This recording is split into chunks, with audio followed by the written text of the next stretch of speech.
Hey guys, today we're going to make something that's in my weekly rotation. It's something I've been making forever. I mean, I guess maybe 15 years. And I make it so much that I could honestly make this in my sleep. It's so good, it's comforting, and it's easy, and I know everybody's gonna eat it. So let's get started. It's really, really good. It's a turkey meatloaf. And I make it with turkey breast. I always try to remove some of the saturated animal fat in our weekly foods, the foods we eat during the week, because it's healthier for you to remove the animal fat and then replace it with healthy fats and plant-based fats like olive oil. So let's get started. I have one celery stalk here. We're gonna cut that up, chop that up. I'm gonna get the ends off. It's already been washed, and we're gonna chop it really fine. We don't want giant chunks of any vegetable in our meatloaf. And sometimes I actually don't, we're gonna put carrots in too, carrots, onions, and celery. Sometimes I don't even include the carrots and celery, but I'm always trying to figure out ways to get more vegetables in without anyone really noticing too much. See, these will be inside the meatloaf and they're fine and they'll be cooked. So I won't get those complaints of, you know, I don't like this and I don't like that. So that's good. And it doesn't have to be uniform at all. This is, you know, something that's in your weekly rotation. I just want it to be relatively a small chop, a small fine dice. Fine rough chop. All right, we'll set that aside. We're gonna get all of our prep work done, and then we'll go over to the stove and we'll actually cook the meatloaf. Let's cut this in half and then we'll cut it down the middle. We want our carrots, oopsie daisies. We want our carrots nice and fine too. I love meatloaf, but I usually stick to the turkey meatloaf, especially when we're talking about a weekly rotation. If I'm making, I usually stick to cleaner foods, healthier foods during the week, and then on the weekends, I indulge a little bit. You can't be good all the time.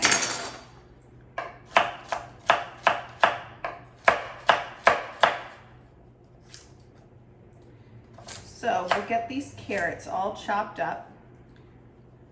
Then we're going to use one onion, but this onion is very, very small. So, and I actually had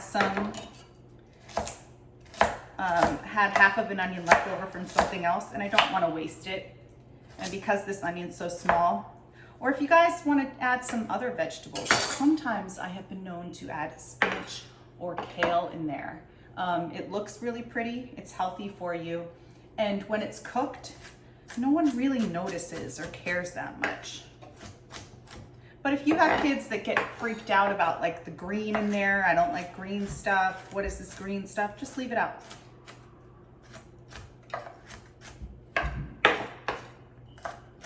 Okay, we've got our carrots. Those are nice and small, and we can put them with the celery because they're gonna go in at the same time. And then let's get our onion chopped. So either one large onion or, you know, one little baby one, the runt of the family, and half of another one. So they were both pretty small. These onions I got were really, really small. They're smaller than I've seen in a long time, actually. Oopsie. I love having my sink right here. It makes life so much easier.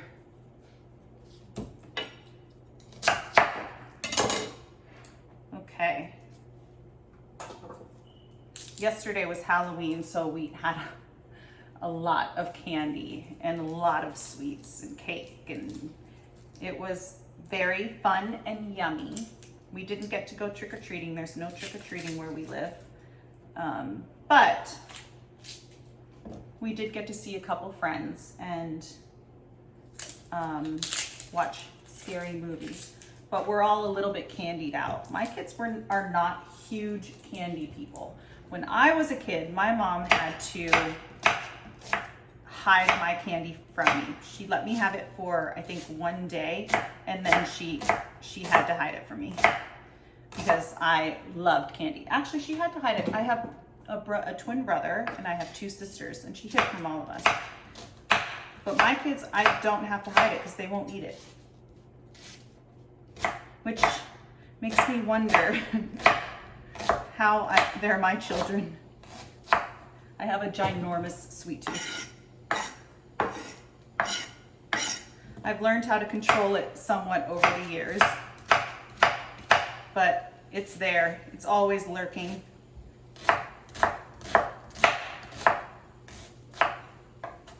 Okay. We're good with that prep. Now we're going to get ourselves some thyme. We want some thyme. We only need about a teaspoon of fresh thyme. I'm just going to use my fingers and kind of get the leaves off. Ooh, those onions are strong. I think I'm more sensitive than other people because they really burn my eyes. But I love onions, and they're so, so, so good for you. All right, just a little more.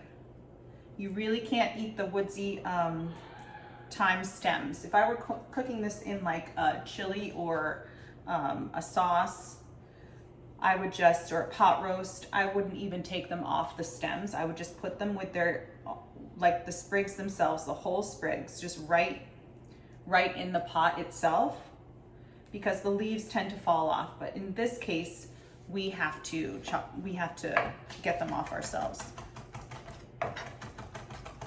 Okay, we've got our thyme,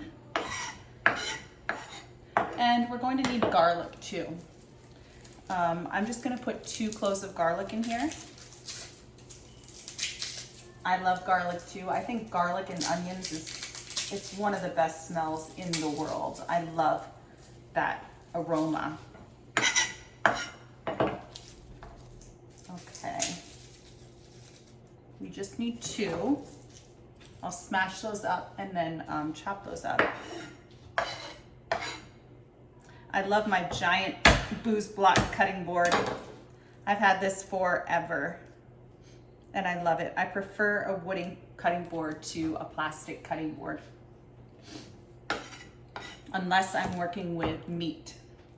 Then I prefer a plastic so that I can put it in the dishwasher and just have it disinfected that way. Okay, these are good. Let's chop those up. I'm going to bring you over to the stove and show you how I do this. We're going to saute the vegetables first before the onions, before we put all of this in the meatloaf. So I'll bring you over to the stove. Hi guys, so let's get started on our turkey meatloaf. I have my carrots, onions, and celery, and they're all chopped up nice and small. And I have my chopped fresh garlic and my chopped fresh thyme. I have a cast iron skillet here preheating over medium heat. I just put in 2 tablespoons of olive oil. And we're gonna saute our vegetables first, add in the garlic and the thyme, and get going. This is kind of like the base of our flavor, our aromatics, and our flavor elements in our turkey meatloaf. We're gonna add some chicken broth and some Worcestershire, salt and pepper, tomato paste. You'll see how it all comes together, and it's super duper yummy. So I'm gonna actually kind of bring you down a little bit so you can see my pan. It's nice and preheated on medium. Okay, so let me get my giant blue spatula. We can put these vegetables in all together, because they're gonna cook at the same time, before the garlic. And we're on medium heat. We actually don't wanna cook too fast, because we don't want a lot of color. We really just want to soften. Let me get my wooden spatula over here.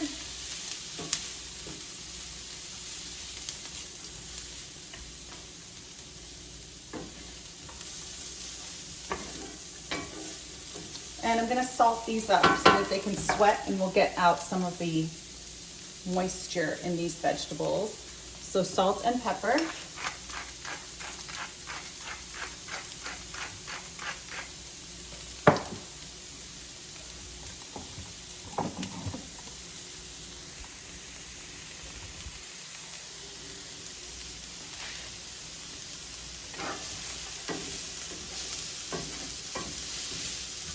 I'm going to continue sauteing these over medium heat, and I'll show you the next steps in a few minutes.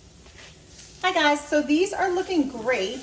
They're coming along nicely, but I feel like they might need a little bit of moisture to help them along.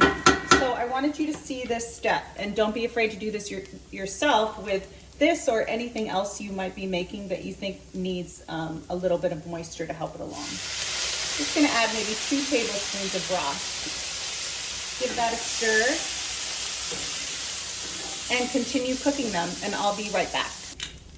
Okay guys, so these are nice and soft now. The onions are translucent and the carrots and the celery are nice and soft. So we're going to now add our thyme and our garlic with my giant blue spatula that I love so much. It's made for pancakes, but it has served me well in many ways. All right, let's give that a stir. I can smell the garlic, smells awesome, and the thyme. I love the smell of these vegetables cooking together. Okay, let me get all of the rest of our ingredients. We have Worcestershire chicken broth and tomato paste. I'm gonna add our tomato paste right now.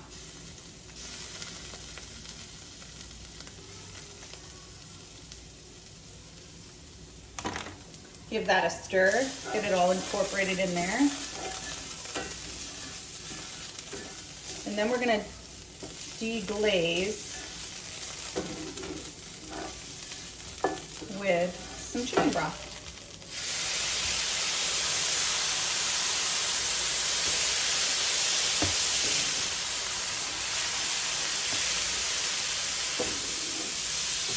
Yummy.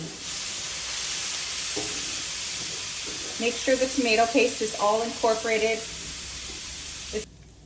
Okay guys, so our tomato paste is incorporated through all of the vegetables. Our chicken broth has dissolved.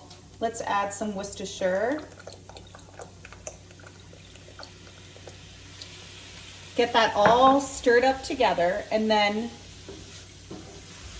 we're going to let this cool while we assemble our turkey meatloaf, while we get the rest of the ingredients together.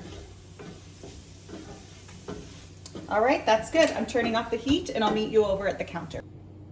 Hey guys, so we just cooked our vegetables with our tomato paste, our Worcestershire, our garlic, our thyme, and our chicken broth, and they're in front of me right now and they're cooling and they look perfect. They're gonna be fantastic in our turkey meatloaf. Very excited.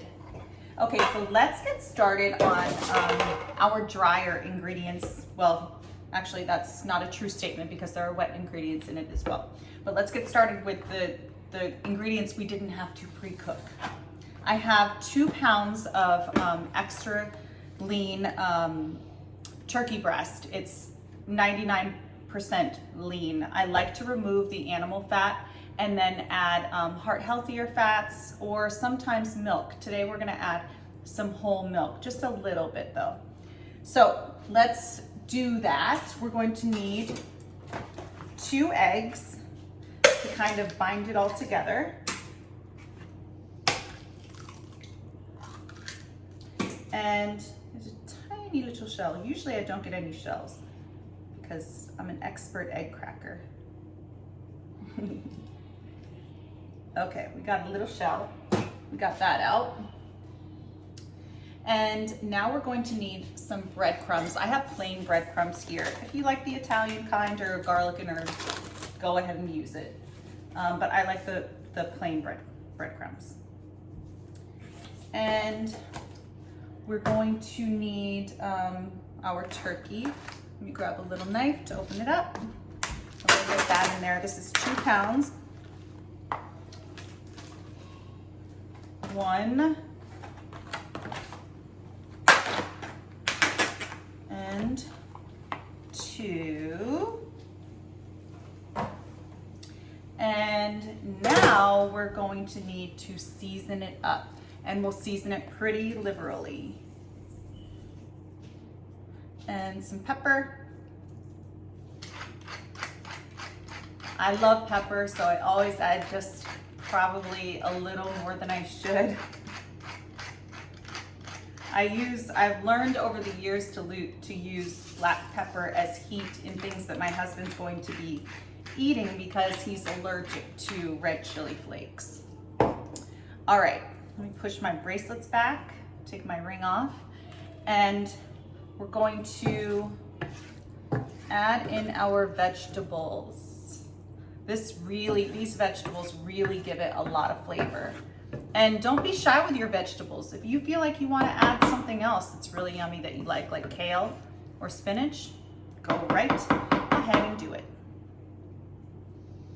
All right, I'm gonna get in here with my hands. Our vegetables have cooled, so I'm good. I'm gonna make sure to get the eggs all mushed up with my hands.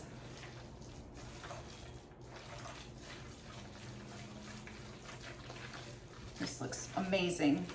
But while my hands are dirty, I'm remembering that I wanted to add just a little milk, and this might need a few more breadcrumbs.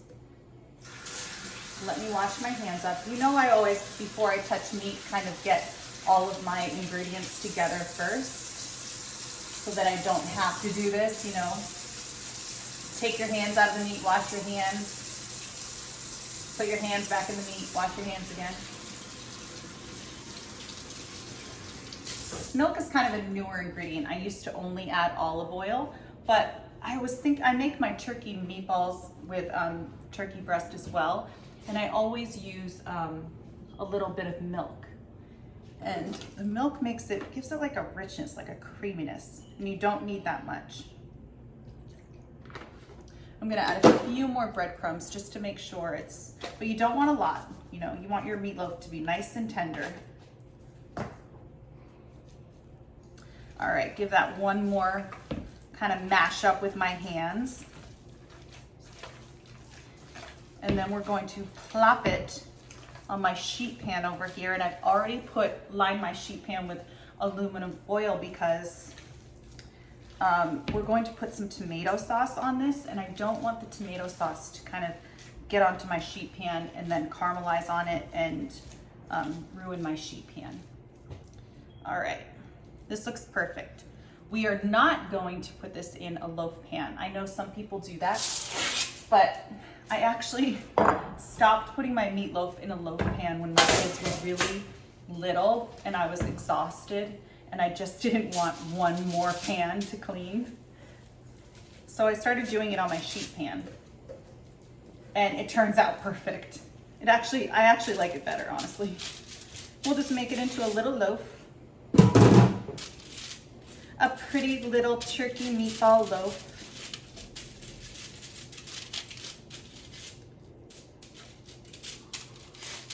It's gonna be awesome. Okay, that's perfect. I'm gonna wash my hands and then put a little bit of tomato sauce on top, and I'll meet you over at the stove because I wanna show you something that I do to keep it from cracking. Hey guys, so I'm over here at the stove. I have my meatloaf here and I put some tomato sauce over the top, just my favorite jarred tomato sauce. And now I want to show you what I put in the oven. I moved the bottom rack down to the very bottom so it could fit this pan. And I filled this roasting pan with water. And I'm just going to keep that in there.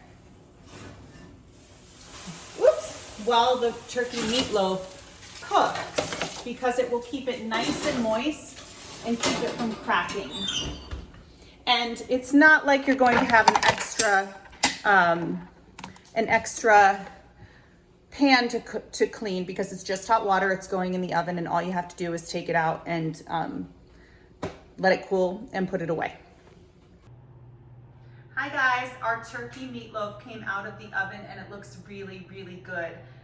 It was in a 350-degree oven, and remember we put that water bath underneath it. I just filled up a roasting pan with water and put it in the oven on the bottom shelf. And then I put this one on the top shelf, in the middle of the oven, in the center of the oven. And this was cooked for 1 hour and 20 minutes. I took it out of the oven, put a meat thermometer in, and waited for it to get up to 160 degrees. And when it did that, it was done. And then I just let it rest for about 15 minutes and it went up to 165. So it's ready, it's done. It's time to cut it open and put it on our cutting board. How I like to serve this turkey meatloaf is by putting it on a wooden cutting board. A smaller wooden cutting board, not my big booze block. This smaller cutting board that's underneath this, and you know what, I'm gonna use my hands. There we go. The aluminum foil is kind of sticking a little bit. There we go, we got it. Okay, so I'm gonna put it on this smaller wooden cutting board. I use this one really, I don't even use it for chopping. I like to use it for presentation. I serve things on it. I love it. I think it's really rustic and pretty to serve things on a wooden cutting board. Okay, and you know me, I always like to keep my serving platter pretty clean. Make sure there's no drippings or crumbs that kind of made their way around it. Okay, so we're gonna chop up maybe 1 tablespoon of parsley, just a little bit, just to give it a little color, little freshness, nice little garnish. And I'm just gonna move this out of the way over here. Chop this up just a little bit.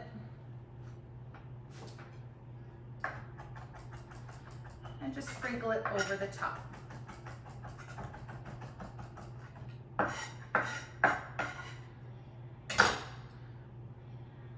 That looks really pretty. I can't wait to eat this. I'm starving. I am starving. Okay. And how I also like to serve it is with some marinara on the side, some store-bought marinara, just in case people want a little extra. And let's move this down here a little bit. And now I'm gonna slice into it. I also like to put a couple slices out too. And then if I have a whole bunch of guests, I will slice almost the whole thing. I like to just fan it out a little bit. It's so pretty and it looks so yummy. There we go, and that is it. That's our healthy turkey meatloaf made with turkey breasts.